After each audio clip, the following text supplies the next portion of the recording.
ನಮಸ್ತೆ news Karnataka one ಟಿವಿಗೆ ಸ್ವಾಗತ. ಈ ದಿನದ ದೇವನಹಳ್ಳಿ ಪಟ್ಟಣದ ಚಿಕ್ಕಬಳ್ಳಾಪುರ ರಸ್ತೆಯ ಪಿಳ್ಳಪ್ಪ ಕಾಂಪ್ಲೆಕ್ಸ್ ಭಾರತೀಯ ಜನತಾ ಪಾರ್ಟಿಯ ಕಚೇರಿಯಲ್ಲಿ ಮಾರ್ಚ್ 7ಕ್ಕೆ ಬೆಂಗಳೂರು ಗ್ರಾಮಾಂತರ ಜಿಲ್ಲೆಯಲ್ಲಿ ರಾಜ್ಯ ಬಿಜೆಪಿ ಅಧ್ಯಕ್ಷರಾದಂತಹ ಬಿವೈ ವಿಜಯೇಂದ್ರರವರ ನೇತೃತ್ವದಲ್ಲಿ ವಿಬಿಜಿ ರಾಮ್ಜಿ ಯೋಜನೆಯ ಸಮಾವೇಶದ ಕುರಿತು ದೇವನಹಳ್ಳಿ ತಾಲೂಕು ಮಂಡಲ ಅಧ್ಯಕ್ಷ ಅಂಬರೀಶ್ ಗೌಡರವರ ನೇತೃತ್ವದಲ್ಲಿ ಸುದ್ದಿಗೋಷ್ಠಿ ನಡೆದ ಸುದ್ದಿ ನಿಮ್ಮ ನ್ಯೂಸ್ ಕರ್ನಾಟಕ ಒನ್ ಟಿವಿಯಲ್ಲಿ ವೀಕ್ಷಿಸಿ. ಯುವಕರಿಗೆ ಹುದ್ದೆಗಳನ್ನು ನೀಡಲು ಕಾಂಗ್ರೆಸ್ ಪಕ್ಷಕ್ಕೆ ಆಗ್ತಾ ಇಲ್ಲ. ಬಿಟ್ಟಿ ಭಾಗ್ಯಗಳ ಹೆಸರಲ್ಲಿ ಅವರವರ ಇಲಾಖೆಯಲ್ಲಿ ಲೂಟಿ ಮಾಡ್ತಾ ಇದ್ದಾರೆ. ಜಿಲ್ಲಾಧ್ಯಕ್ಷ ರಾಮಕೃಷ್ಣಪ್ಪ. ಮಾರ್ಚ್ 7ಕ್ಕೆ ಬೆಂಗಳೂರು ಗ್ರಾಮಾಂತರ ಜಿಲ್ಲೆಯಲ್ಲಿ ರಾಜ್ಯ ಬಿಜೆಪಿ ಅಧ್ಯಕ್ಷರಾದಂತಹ ಬಿವೈ ವಿಜಯೇಂದ್ರರವರ ನೇತೃತ್ವದಲ್ಲಿ ವಿಬಿಜಿ ರಾಮ್ಜಿ ಯೋಜನೆಯ ಸಮಾವೇಶ. ರಾಜ್ಯ ಕಾಂಗ್ರೆಸ್ ಸರ್ಕಾರ ಜನರಿಗೆ ಪೊಳ್ಳು ಭರವಸೆಗಳನ್ನು ನೀಡಿ ಅಧಿಕಾರಕ್ಕೆ ಬಂದು ದಿವಾಳಿಯಾಗಿದೆ. ಅದರ ಕುರಿತು ಜನರಲ್ಲಿ ಜಾಗೃತಿ ಮೂಡಿಸುವಂತ ಸಲುವಾಗಿ ಮಾರ್ಚ್ 7ರ ಶನಿವಾರದಂದು ಬೆಂಗಳೂರು ಗ್ರಾಮಾಂತರ ಜಿಲ್ಲೆಯಲ್ಲಿ ರಾಜ್ಯ ಬಿಜೆಪಿ ಅಧ್ಯಕ್ಷರಾದಂತಹ ಬಿವೈ ವಿಜಯೇಂದ್ರರವರ ನೇತೃತ್ವದಲ್ಲಿ ನಡೆಯಲಿರುವಂತಹ ವಿಬಿಜಿ ರಾಮ್ಜಿ ಯೋಜನೆಯ ಸಮಾವೇಶ ನಡೆಯಲಿದ್ದು ಆರ್ ಅಶೋಕ್, ಛಲವಾದಿ ನಾರಾಯಣಸ್ವಾಮಿ ಸೇರಿದಂತೆ ಪಕ್ಷದ ಹಲವು ವರಿಷ್ಠರು ಸಮಾವೇಶದಲ್ಲಿ ಭಾಗವಹಿಸಲಿದ್ದಾರೆ ಎಂದು ಬಿಜೆಪಿ ಜಿಲ್ಲಾಧ್ಯಕ್ಷ ರಾಮಕೃಷ್ಣಪ್ಪ ತಿಳಿಸಿದರು. ಇನ್ನು ಬೆಂಗಳೂರು ಗ್ರಾಮಾಂತರ ಜಿಲ್ಲೆ ದೇವನಹಳ್ಳಿ ಪಟ್ಟಣದ ಭಾರತೀಯ ಜನತಾ ಪಾರ್ಟಿಯ ಕಚೇರಿಯಲ್ಲಿ ದೇವನಹಳ್ಳಿ ತಾಲೂಕು ಮಂಡಲ ಅಧ್ಯಕ್ಷ ಅಂಬರೀಶ್ ಗೌಡರವರ ನೇತೃತ್ವದಲ್ಲಿ ವಿಬಿಜಿ ರಾಮ್ಜಿ ಯೋಜನೆಯ ಸಮಾವೇಶದ ಕುರಿತು ನಡೆದಂತಹ ಪತ್ರಿಕಾಗೋಷ್ಠಿಯಲ್ಲಿ ಮಾತನಾಡಿ, ಮತದಾರರಿಗೆ ಬಿಟ್ಟಿ ಭಾಗ್ಯಗಳ ಮೂಲಕ ಆಸೆ ಆಮಿಷಗಳನ್ನು ತೋರಿಸಿ ಆಡಳಿತಕ್ಕೆ ಬಂದಂತಹ ಕಾಂಗ್ರೆಸ್ ಪಕ್ಷದ ಕಾರ್ಯವೈಖರಿ ಈಗ ಜನರಿಗೂ ತಮ್ಮ ತಪ್ಪಿನ ಅರಿವಾಗಿದೆ ಅಂತ ಹೇಳಿ ತಿಳಿಸಿದರು. ಸಚಿವರಿಗೆ ಮಂತ್ರಿ ಆದಾಗಿನಿಂದ ಸರ್ಕಾರಿ ಗೋಮಾಳಗಳನ್ನು ದೋಚೋದು ಬಿಟ್ಟರೆ ಕ್ಷೇತ್ರದಲ್ಲಿ ಅಭಿವೃದ್ಧಿ ಮರೀಚಿಕೆಯಾಗಿದೆ. ಕಾನೂನಿನ ಚೌಕಟ್ಟಿನಲ್ಲಿ ಕರ್ತವ್ಯ ನಿರ್ವಹಿಸ್ತಾ ಇದ್ದಂತ ನಿಷ್ಠಾವಂತ ಅಧಿಕಾರಿಗಳನ್ನ ತೆಗೆದು ತಮ್ಮ ಸಂಬಂಧಿಕರಿಗೆ ಸ್ಥಾನ ನೀಡಲು ಇಂತಹ ಕೆಲಸಗಳು ಮಾಡೋದು ಸಮಂಜಸವಲ್ಲ. ಯುವಕರಿಗೆ ಹುದ್ದೆಗಳನ್ನ ನೀಡಲು ಕಾಂಗ್ರೆಸ್ ಪಕ್ಷಕ್ಕೆ ಆಗ್ತಾ ಇಲ್ಲ. ಬಿಟ್ಟಿ ಭಾಗ್ಯಗಳ ಹೆಸರಲ್ಲಿ ಅವರವರ ಇಲಾಖೆಯಲ್ಲಿ ಲೂಟಿ ಮಾಡೋದು ಇವರ ಕಾರ್ಯ. ತಾಲೂಕಿನಲ್ಲಿ ಫೋಕ್ಸೋ ಕಾಯ್ದೆ ದಾಖಲಾಗಿದ್ದು ಶಾಲೆಯ ಮುಖ್ಯಸ್ಥನೇ ಈ ಕಾರ್ಯ ಮಾಡುವುದಾದರೆ ಇನ್ನೆಷ್ಟು ಶಿಕ್ಷಣ ವ್ಯವಸ್ಥೆ ಹದಗೆಟ್ಟಿವೆ ಅನ್ನೋದು ತಿಳಿಯುತ್ತದೆ ಅಂತ ಹೇಳಿ ಆಕ್ರೋಶವನ್ನ ವ್ಯಕ್ತಪಡಿಸಿದ್ರು. ಈ ಸಂದರ್ಭದಲ್ಲಿ ತಾಲೂಕು ಮಂಡಲ ಅಧ್ಯಕ್ಷ ಅಂಬರೀಶ್ ಗೌಡರವರು ಸಹ ಮಾತನಾಡಿದರು. ಇದೇ ಸಂದರ್ಭದಲ್ಲಿ ಮಾಜಿ ಮುಖ್ಯಮಂತ್ರಿ ಹೋರಾಟ ಚತುರರಾದಂತಹ ವಿಎಸ್ ಯಡಿಯೂರಪ್ಪರವರ ಹುಟ್ಟುಹಬ್ಬದ ಪ್ರಯುಕ್ತ ಕೇಕ್ ಕತ್ತರಿಸುವ ಮೂಲಕ ಬಿಜೆಪಿ ಪಕ್ಷದ ಕಚೇರಿಯಲ್ಲಿ ನಡೆಯಿತು. ಈ ಸಮಯದಲ್ಲಿ ಮಾಜಿ ಶಾಸಕರಾದಂತಹ ಡಿ ಚಂದ್ರಣ್ಣ, ಜಿಲ್ಲಾ ಪ್ರಧಾನ ಕಾರ್ಯದರ್ಶಿ ಎಚ್ಎಂ ರವಿಕುಮಾರ್, ಮಹಿಳಾ ಮೋರ್ಚಾ ಬಿಜೆಪಿ ಜಿಲ್ಲಾ ಪ್ರಧಾನ ಕಾರ್ಯದರ್ಶಿ ನಾಗವೇಣಿ ಶ್ರೀನಿವಾಸ್, ತಾಲೂಕು ಮಂಡಲ ಅಧ್ಯಕ್ಷ ಅಂಬರೀಶ್ ಗೌಡ, ಉಪಾಧ್ಯಕ್ಷ ಮುನಿಕೃಷ್ಣ ತಮ್ಮಯ್ಯ, ಮನ್ ಕಿ ಬಾತ್ ಕಾರ್ಯಕ್ರಮದ ತಾಲೂಕು ಸಂಚಾಲಕ ಅರುವನಹಳ್ಳಿ ವೆಂಕಟೇಶ್ ಗೌಡ, ದೇವನಹಳ್ಳಿ ತಾಲೂಕು ಬಿಜೆಪಿ ಪ್ರಧಾನ ಕಾರ್ಯದರ್ಶಿ ಅನಿಲ್ ಕುಮಾರ್, ಆವತಿ ಮಹಾಶಕ್ತಿ ಕೇಂದ್ರದ ಅಧ್ಯಕ್ಷ ರವಿಕುಮಾರ್ ಎಸ್ಕೆ, ಬಿಜಾವಾರ ಬಿಜೆಪಿ ಮಹಾಶಕ್ತಿ ಕೇಂದ್ರದ ಅಧ್ಯಕ್ಷ ಪುರ ಪಿಎಂ ಚಂದ್ರು, ತಾಲೂಕು ಖಜಾಂಚಿ ಗೋವಿಂದರಾಜು, ಬಿಜೆಪಿ ಜಿಲ್ಲಾ ರೈತ ಮೋರ್ಚಾ ಖಜಾಂಚಿ ಕೆಸಿ ಮುನಿರಾಜು ಹಾಗೂ ಹೊಸ ಪದಾಧಿಕಾರಿಗಳು, ಆಯ್ಕೆಯ ಪಟ್ಟಿ ಅಸಂಘಟಿತ ಕಾರ್ಮಿಕ ಪ್ರಕೋಷ್ಠಕ ಸಂಚಾಲಕರು ಬಿದಲಪುರ ಬಿಟಿ ಅನಿಲ್ ಕುಮಾರ್, ಹಿಂದುಳಿದ ವರ್ಗ ತಾಲೂಕು ಉಪಾಧ್ಯಕ್ಷ ವಿಜಯಪುರ ಮುನೇಂದ್ರ, ಮಹಿಳಾ ಮೋರ್ಚಾ ತಾಲೂಕು ಅಧ್ಯಕ್ಷರು ಬಸನಪುರ ವಿಜಯ, ಯುವ ಮೋರ್ಚಾ ತಾಲೂಕು ಅಧ್ಯಕ್ಷ ನಾಗಮಂಗಲ ಮೋಹನ್ ಗೌಡ, ಮಹಿಳಾ ಮೋರ್ಚಾ ತಾಲೂಕು ಪ್ರಧಾನ ಕಾರ್ಯದರ್ಶಿ ದಂಡಿಗಾನಹಳ್ಳಿ ಜಿ ಯಶೋಧ, ಮಹಿಳಾ ಮೋರ್ಚಾ ತಾಲೂಕು ಉಪಾಧ್ಯಕ್ಷ ದೇವನಹಳ್ಳಿ ನಗರ ರಾಜೇಶ್ವರಿ, ಮಹಿಳಾ ಮೋರ್ಚಾ ಕಾರ್ಯದರ್ಶಿ ದೇವನಹಳ್ಳಿ ನಗರ ಸುಲೋಚನಾ, ಮನ್ ಕಿ ಬಾತ್ ಸಹ ಸಂಚಾಲಕರು ವಿಜಯಪುರ ದಿವ್ಯಶ್ರೀ, ಮಹಿಳಾ ಮೋರ್ಚಾ ಪ್ರಧಾನ ಕಾರ್ಯದರ್ಶಿ ದೇವನಹಳ್ಳಿ ನಗರ ಲಕ್ಷ್ಮೀ ಗೋಪಿರವರಿಗೆ ನೇಮಕಾತಿ ಪತ್ರಗಳನ್ನು ಪದಾಧಿಕಾರಿಗಳಿಗೆ ನೀಡಲಾಯಿತು.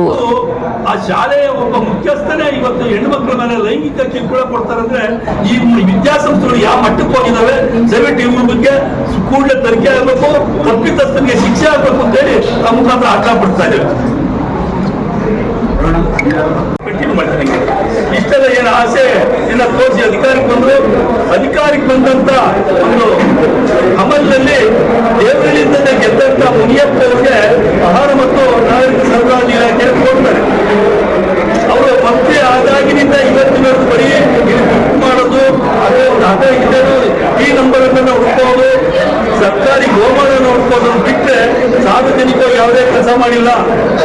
ಇವತ್ತು ಬಡವರಿಗೆ ಕೊಡ್ತಕ್ಕಂಥ ಪಡಿತರ ಅಕ್ಕಿಯಲ್ಲಿ ಯಾರೇ ಒಬ್ಬ ಬಡವ ಅಕ್ಕಿ ತಗೊಳಕ್ ಹೋದ್ರೆ ಪ್ರತಿ ಸೊಸೈಟಿಯಲ್ಲಿ 20 ರೂಪಾಯಿಯನ್ನ ವಸೂಲಿ ಮಾಡ್ತಾವ್ರೆ. ಆ 20 ರೂಪಾಯಿಯಲ್ಲಿ ಮುನಿಯಪ್ಪ ಶೇರ್ ಎಷ್ಟಿದೆ, ಸಿದ್ದರಾಮಯ್ಯರಿಗೆ ಎಷ್ಟು ಶೇರ್ ಹೋಗ್ತದೆ, ಯಾರ್ಯಾರಿಗೆ ಎಷ್ಟು ಶೇರ್ ಹೋಗ್ತದೆ ಮುನಿಯಪ್ಪ ಹೇಳ್ಬೇಕಾಗಿದೆ. ಇವತ್ತು ಇವರೇ ಇದೇ ತಾಲೂಕಿನಲ್ಲಿ ಆಚೆ ಬಂದಂತ ಮಂತ್ರಿಗಳು. ಇದನ್ನ ಮುನಿಯಪ್ಪರು ಇತ್ತೀಚಿನ ಹಲವಾರು ಗಲಾಟೆಗಳಾಗಿವೆ. ಮೊನ್ನೆ ನೆಲಮಂಗಲದಲ್ಲಿ 3 ಗಲಾಟೆಗಳಾಗಿ ಫುಡ್ ಸಪ್ಲೈ ಕೇಸ್ಗಳಲ್ಲಾಗಿ ಇವತ್ತು ಎನ್ಕ್ವೈರಿಗಳು ನಡೀತಾವೆ. ಜನಗಳಿಗೆ ಫ್ರೀ ಅಕ್ಕಿ ಕೊಡ್ತೀನಿ ಅಂತ ಹೇಳಿದ್ರು, ಅವಕಾಶ ಕೊಡೋಕ್ಕಾಗಿಲ್ಲ. ಜನಗಳಿಗೆ ಸರಿಯಾದ ರೀತಿಯಲ್ಲಿ ಪಡಿತರಗಳು ಕೊಡ್ತಾ ಇಲ್ಲ, ಅವ್ರನ್ನ ಲೂಟಿ ಮಾಡ್ತಾ ಇದ್ದಾರೆ. ಈ ಸರ್ಕಾರ ಈ ಮಟ್ಟಕ್ಕೆ ದಿವಾಳಿ ಆಗಿದೆ. ಎರಡನೇದು, ದ್ವೇಷದ ರಾಜಕಾರಣವನ್ನ ಮಾಡೋದ್ರಲ್ಲಿ ಎಕ್ಸ್ಪರ್ಟ್ ಇದ್ದಾರೆ ಕಾಂಗ್ರೆಸ್ ಸರ್ಕಾರ.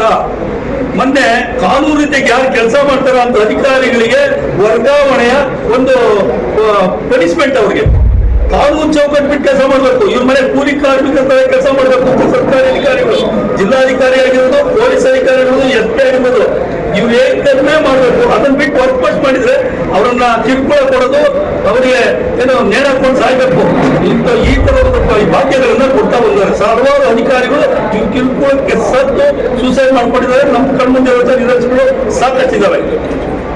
ಆ ನಿಟ್ಟಿನಲ್ಲಿ ಇತ್ತೀಚೆಗೆ ನೆಲಮಂಗಲದಲ್ಲಿ ಪಕ್ಷ ವಿರೋಧಿ ಚಟುವಟಿಕೆಯನ್ನು ಮಾಡಿ ಕಾಂಗ್ರೆಸ್ಗೆ ಮತ ಹಾಕಿದಂತ 7 ಜನರನ್ನ ಅವರು ಆ ಸದಸ್ಯರನ್ನು ರದ್ದುಗೊಳಿಸ್ತಾರೆ. ರದ್ದುಗೊಳಿಸಿದಾದ ನಂತರ ಇವರು ರಾತ್ರೋರಾತ್ರಿ ಇದ್ದಂತ ಬಸವರಾಜ್ ಅಂತ DC ನಿಷ್ಠಾವಂತ ಒಬ್ಬ ಅಧಿಕಾರಿ, ಕಾನೂನು ಚೌಕಟ್ಟಲ್ಲಿ ಕೆಲಸ ಮಾಡುವಂತ ಒಬ್ಬ ಅಧಿಕಾರಿ, ಇವರನ್ನ ರಾತ್ರೋರಾತ್ರಿ ಎತ್ತಂಗಿ ಮಾಡ್ತಾರೆ. ಅವ್ರ ಸಂಬಂಧಿಕರು ಇನ್ಯಾರ ಕರ್ಕೊಂಡ್ಬಂದು ಇಲ್ಲಿ ವ್ಯವಸ್ಥಿತ ರೀತಿಯಲ್ಲಿ ಜಿಲ್ಲಾ ಹಿಡಿತವನ್ನ ಇಟ್ಕೊಳ್ಳೋಕೆ ಪ್ಲಾನ್ ಮಾಡಿದ್ದಾರೆ. ಅವ್ರ ಮನೆಯಲ್ಲಿ ಇರೋದವರು, ಅವ್ರ ಸಂಬಂಧಿಕರು, ಅವ್ರ ಮಗ ಒಬ್ಬ IAS ಆಫೀಸರು, ಅವತ್ತು IASಗೆ ರಜಾ ಹಾಕಿ ದೇವರಲ್ಲಿ ಕೂತು ಪೀಗಂಬರ್ಗಳನ್ನ ಹುಡ್ಕೋದು. ಅವರ ಬ್ರೋಕರ್ಗಳಿದ್ದಾರೆ, ದಲ್ಲಾಳಿಗಳಿದ್ದಾರೆ, ಅವ್ರ ಹೆಸರಿಗೆ ಮಂಜೂರು ಮಾಡಿಸೋದು, ದಾಖಲೆಗಳನ್ನು ಸೃಷ್ಟಿ ಮಾಡೋದು, ಆ ದಾಖಲಾತಿಗಳನ್ನು ಯಾವ್ದ ನಂತರ ಇವ್ರ ಹೆಸರಿಗೆ ಟ್ರಾನ್ಸ್ಫರ್ ಮಾಡ್ಕೊಡೋದು. ಈ ಒಂದು ಹುದ್ದೆಯಲ್ಲಿ ನಿರತರಾಗಿದ್ದಾರೆ ನಮ್ಮ ಈ ಜಿಲ್ಲಾ ಉಸ್ತುವಾರಿ ಮಂತ್ರಿಗಳು. ಇದು ಕೂಡಲೇ ಸಿದ್ದರಾಮಯ್ಯ ತನಿಖೆ ಹಾಕು, SIT ಬೇರೆ ಬೇರೆ ಸಾಕ್ಷಿಗಳ ಒಂದು SIT ರಚನೆ ಮಾಡ್ತೀರಿ, CBI ಕೊಡಿ ಅಂತೀರಿ. ಈಗನ್ನು CBI ಕೊಟ್ಟು ತನಿಖೆ ಮಾಡಿ ಮಾನ್ಯ ಮುಖ್ಯಮಂತ್ರಿಗಳು ಅಂತೇಳಿ ನಮ್ಮ ಪತ್ರಿಕಾ ಮುಖಾಂತರ ಆಗ್ರಹಪಡಿಸ್ತಾ ಇದ್ದೇವೆ. ಅದಾದ ನಂತರ ವಿಜಯಪುರ, ಅದು 7 ಜನ ಪಕ್ಷ ವಿರೋಧಿ ಕೆಲಸ ಮಾಡಿದ್ದಾರೆ. ಅವರನ್ನು ಸಹ ಅವರ ಸದಸ್ಯತ್ವವನ್ನು ರದ್ದುಗೊಳಿಸಿದ್ದಾರೆ. ಇದನ್ನೆಲ್ಲ ಮನಗಂಡ ನಮ್ಮ ಜಿಲ್ಲಾ ಉಸ್ತುವಾರಿ ಮಂತ್ರಿಗಳು ಅವರಿಗೆ ವರ್ಗಾವಣೆ ಶಿಕ್ಷೆ ಕೊಟ್ಟಿದ್ದಾರೆ. ಈ ಕೂಡಲೇ ಅದನ್ನ ಸಮಾಜಕ್ಕೆ ಹೇಳ್ಬೇಕು, ಏನಕ್ಕೋಸ್ಕರ ವರ್ಗಾವಣೆ ಮಾಡಿಲ್ಲ ಅಂತ ಅವರು ಸಮಾಜಕ್ಕೆ ಹೇಳ್ಬೇಕು, ಈ ಜಿಲ್ಲಾ ಜನಕ್ಕೆ ಹೇಳ್ಬೇಕಾಗ್ತದೆ. ಅದಾದ ನಂತರ ಬಸ್ ಭಾಗ್ಯವನ್ನು ಫ್ರೀ ಕೊಟ್ಟಿದ್ದೀವಿ ಅಂತ ಹೇಳ್ತಾ ಇದ್ರು ಮಹಿಳೆಯರಿಗೆ. ನಿನ್ನೆ ಇವತ್ತು ಏನು BB ರಾಮ್ಜಿ ವಿಕಸಿತ ಭಾರತ ಏನಿವತ್ತು ಮುಂದೆ ಹೋಗ್ತಾ ಇದೆ, ಅದರ ಹಾಗೆ ಹಿಂದೆ ಮನ್ರೇಗಾ ಇತ್ತು, ಅದನ್ನ ಹೆಸರು ಚೇಂಜ್ ಮಾಡ್ಬಿಟ್ಟಿದ್ದೀರಿ ಅಂತ ಹೇಳಿ ಇವತ್ತು ಒಬ್ಬೆ ಹೊಡಿತಾ ಇದ್ದಾರೆ. ಯಾಕಂದ್ರೆ ಹಿಂದೆ ಇದ್ದಿದ್ದ ಮನರೇಗಾದಲ್ಲಿ ಪ್ರತಿಯೊಬ್ಬರಿಗೆ 1 ದಿವಸಕ್ಕೆ ನಿಗದಿತ ಅವ್ರಿಗೇನು ಕೂಲಿ ಕಾರ್ಮಿಕರಿಗೆ ಕೆಲಸ ಇತ್ತು, ಅದು 176 ರೂಪಾಯಿ ಇತ್ತು. ಇವತ್ತು 364 ರೂಪಾಯಿ ತಗೊಂಡಿದ್ದಾರೆ. 100 ದಿನ ಕಾಯಂ ಕೆಲಸ ಇದ್ದಿದ್ದ 125 ದಿನ ತಗೊಂಡಿದ್ದೀವಿ. ವಿಕಸಿತ ಭಾರತ ಇವತ್ತು ಆಗೋದು ಕಾಂಗ್ರೆಸ್ ಅವರಿಗೆ ಬೇಡವಾಗಿದೆ. ಹಾಗಾಗಿ ಇದನ್ನ ಒಳಗೊಂಡು ಬೆಂಗಳೂರು ಗ್ರಾಮಾಂತರ ಜಿಲ್ಲೆಗೆ ನಮ್ಮ ಸನ್ಮಾನ್ಯ ರಾಜ್ಯಾಧ್ಯಕ್ಷರು BY ವಿಜೇಂದ್ರ ಅವರು 7ನೇ ತಾರೀಕು 3ನೇ ತಿಂಗಳು 2026 ಈ ದಿನ ಬೆಂಗಳೂರು ಗ್ರಾಮಾಂತರ ಜಿಲ್ಲೆ ದೊಡ್ಡಬಳ್ಳಾಪುರ ಬರ್ತಾ ಇದ್ದಾರೆ. ಹಾಗಾಗಿ ದೇವನಹಳ್ಳಿ ಮಂಡಲದಲ್ಲಿ 7 ಮಹಾಶಕ್ತಿ ಕೇಂದ್ರಗಳಿದ್ದಾವೆ. ಆ 7 ಮಹಾಶಕ್ತಿ ಕೇಂದ್ರಗಳಿಂದ ಕೂಡ ಇವತ್ತು ಎಲ್ಲ ಅಧ್ಯಕ್ಷರನ್ನ ಕರೆಸಿ ತಾಲೂಕಿನ ಕಾರ್ಯದರ್ಶಿಗಳು, ಉಪಾಧ್ಯಕ್ಷರು ಮತ್ತೆ ತಾಲೂಕಿನ ಮುಖಂಡರು, XMLA ಅವರು ಎಲ್ಲರೂ ಸೇರ್ಕೊಂಡು ಇವತ್ತು ನಾವು ಸಭೆ ಮಾಡಿದ್ದೀವಿ. ಪ್ರತಿಯೊಂದು ಬೂತಿಂದ ಕೂಡ ನಾವು 5 ಜನ, ಏನು ನಮ್ಮ BJPಲಿ 5 ಸಂಖ್ಯೆ, ಪ್ರತಿ ಬೂತಲ್ಲೂ ನಾವೊಂದು 294 ಬೂತ್ ಇದೀವಿ ದೇವನಹಳ್ಳಿ ತಾಲೂಕಲ್ಲಿ. ಪ್ರತಿ ಬೂತಿಂದ ಕೂಡ ನಾವು 5 ಜನ ಒಂದೊಂದು ಪಂಚಾಯಿತಿಗೆ ಒಂದೊಂದು ಬಸ್ ಮುಖಾಂತರ, ಕಾರ್ ಮುಖಾಂತರ ಅವರ ಅನುಕೂಲ ತಕ್ಕಂಗೆ ಎಲ್ಲರೂ ಕೂಡ ಭಾರತೀಯ ಜನತಾ ಪಾರ್ಟಿಯ ಎಲ್ಲ BLAಗಳು, ಬೂತ್ ಅಧ್ಯಕ್ಷರು, ಕಾರ್ಯಕರ್ತರು ಈ ಒಂದು ಸಭೆಗೆ ರಾಜ್ಯಾಧ್ಯಕ್ಷರು ಬರುವ ಕಾರ್ಯಕ್ರಮಕ್ಕೆ ಪಾಲ್ಗೊಳ್ತಾರೆ.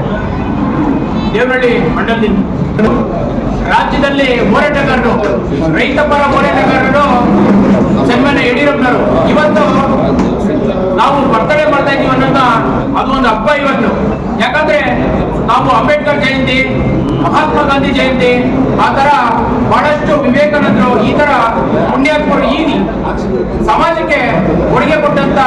ಎಲ್ಲರ ಹುಟ್ಟುಹಬ್ಬನ ಇವತ್ತು ಆಚರಣೆ ಮಾಡ್ತಾ ಇದ್ದೀವಿ. ಹಾಗಾಗಿ ನಮ್ಮ ಕರ್ನಾಟಕದಲ್ಲಿ ರೈತರ ಪರ, ಬಡವರ ಪರ ನಿಂತಿದ್ದಂತರು ಟಿ ಎಸ್ ಯಡಿಯೂರಪ್ಪನವರು ಇವತ್ತು ಅವ್ರಿಗೆ 84ನೇ ವರ್ಷದ ಹುಟ್ಟುಹಬ್ಬ.